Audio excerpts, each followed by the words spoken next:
Good morning. I apologize to those of you who like to watch me live when I first come on. I'm a little bit late.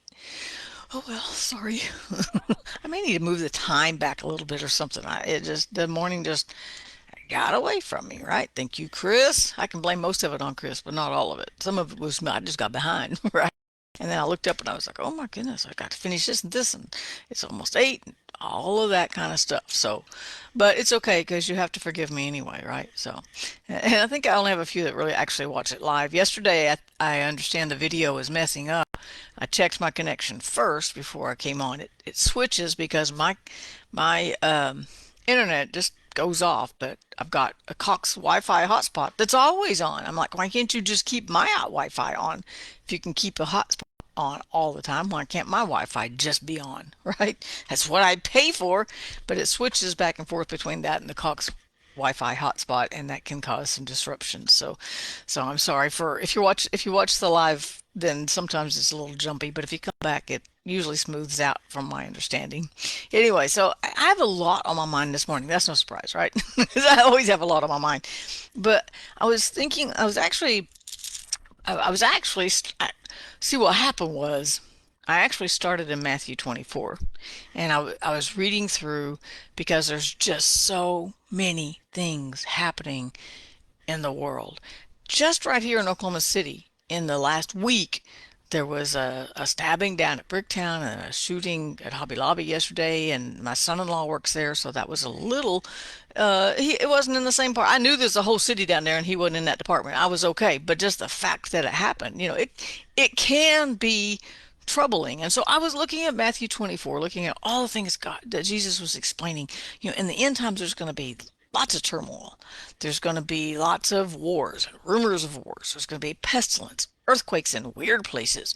And I was thinking, wow, we are really in the last days then, because he described a lot of what we're going through right now in Matthew 24, right? And even in Matthew, even past that, I think it's over towards chapter 25 or towards the end of 24. I'm not in Matthew, I'm in John, so I don't know. But over on the other, right side of the page, it says that it would be like it was in the days of Noah. And Genesis says about the days of Noah that men's hearts were on evil continually. I think that's how it said in the King James. Their hearts were set on doing evil. And I look at our world and I go, I think we're getting pretty close, right? So I was thinking about all of those things, but I also knew that in the middle of all of that, and that's why I called this in the middle, uh, Jesus offered peace. And so that led me over to John 14. We started there. Oh, this is March, 3 years ago this month, right? 2020, in March of 2020, we started it. And we started with John 14:27. Peace I leave with you, my peace. In my Bible lesson read, Jesus is saying it, right? I leave with you, not as the world gives, do I give to you. So don't let your heart be troubled. Don't let it be afraid. And so we started with that, and I came over here to John going, no matter what is going on around us, we can still grab hold of that peace. And so I read through 14. I love this passage. 14, 15, 16 are almost entirely in red. And then 17, John 17, is what I call the Lord's Prayer, because it was Jesus's prayer right before he went to Gethsemane, right before he's going to face the cross. And so but I love these verses where he's in these chapters 14 through 16. He's telling them, for instance, in 16:16, he says, right now you see me, but you're not going to see me in a little while. I'm going to go to the Father. He was trying to prepare them for something bad that was going to happen. He didn't say, well, I'm going to give you peace, and then it's all you don't ever have to go through anything. I'm going to give you peace, and then no storms are going to happen. I'm going to give you my peace, and nothing bad is ever going to happen again, right? Or I'm going to give you my peace, and then I have peace, so I don't have to go to the cross for you. So never mind. Yeah, he wasn't telling them that. He was saying, it's gonna get bad, dudes, right? He's like, hey, you disciples. He's like, the hour is coming when you will be scattered. You're gonna each run to your own. You're gonna leave me alone, but I'm not alone because God's with me. My Father's with me, right? In the middle of all that, he says, I'm telling you all these things so that in me you can have peace, right? And so he's saying there's some really bad stuff going on, and there's fixing to be, that's not King James, some more bad stuff going on, but you can still have peace. He doesn't say, I'm going to give you peace and nothing bad's ever going to happen.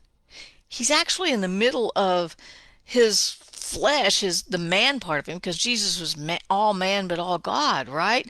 And he was struggling with his flesh, because if we'll read over a couple of chapters later, when he's in Gethsemane, he's going, God, don't make me drink this. Father, don't make me go through this. But nevertheless, whatever your will is, Father, that's what I want to do. Your will, not mine. And he gave himself up to what, to to be crucified. Another passage says that he could have called a legions of angels to come rescue him, but he didn't, right? And so, bad things may happen. So Jesus is talking to his disciples when he says this in John 16, 16, 33, and he says, I'm telling you all of these things so that in me you will have peace. So I'm looking at what he was going through in the natural, because sometimes we just kind of read through that and go, it was more like it's a storybook. Oh yeah, okay, good, good. But he was really, he was saying, I'm fixing to leave you, and you're going to be scattered. And he knew what was going to happen to them, but he's like, it's okay.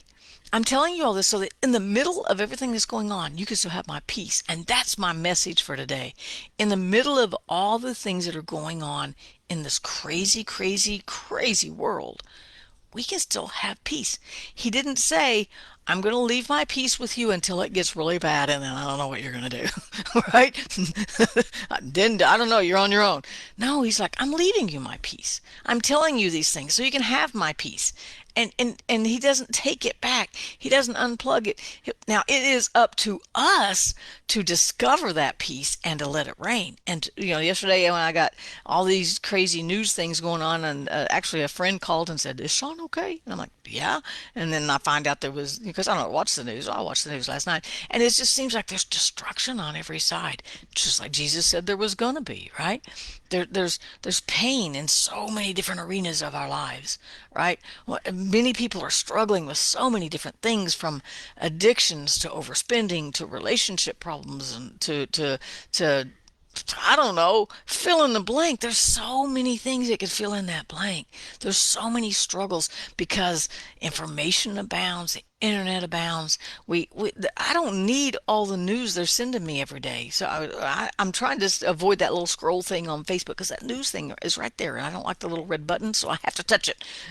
But I don't need to know what's going on in the whole wide world. I just need to know that God's peace is right here with me. No matter what happens, he's not going to take it back. Oops, didn't turn it off. He's not going to take it back. He's not going to unplug it. It's not going to expire. He's not going to say, never mind. I know that I have his peace. And he says right here, I'm telling you these things so that in me you may have peace. And that's the only place we're going to find true peace, is in him. So don't look for it anywhere else. Don't look for peace in your friends, although we need friends. I got some great friends, right? We love hanging out. We have a good time. We don't do it often enough, you guys. But but I've got good friends, but that's not where my peace is. I've got great family, but that's not where my peace is. I've got a jobs, a whole bunch of jobs, but I'm not overwhelmed right now, and that's kind of a good thing. I need more work, but that's not where my peace is. Right? So without the job, without the family, without the friends, I still need to be able to find peace in him no matter what's going on. I need that peace in the middle of that storm. I need his peace in the middle of a world of misinformation and false information and on purpose misinformation, right? Misleading people trying to deceive you on purpose. I need his peace in the middle of trying to make decisions for today, because it's hard to find the truth in today's world, right? And so, but we know that Jesus is truth. We can't go wrong following him. He's going to give us peace. He's going to give us grace. He's got mercy new for every morning. How could we not just trust him? How could we not just live in him and just let his peace reign and in the middle of everything that's going on. His peace doesn't make all this craziness stop, but it makes all this craziness stop, and the craziness in my heart that can get out of it can get out of control so fast because of this brain, right? But his peace is right there. All I have to do is go, I have his peace. His grace is sufficient for me. His mercies are new every morning. I'm going to walk in all of that. I'm going to let his mercy and grace help me in my time of need. I'm going to let his peace reign in my heart in the middle of the mess, in the middle of the storm, in the middle of the trouble, in the middle of destruction, in the middle of craziness going on in the world. We can still have his peace. Isn't, that's almost like a miracle that we can literally have his peace with all this craziness going on in our world, right? So his grace has you. His mercy is new for you this morning. He's got you so you can let his peace reign in your heart. And with that, you can have a great day. Peace out. I'll see you tomorrow.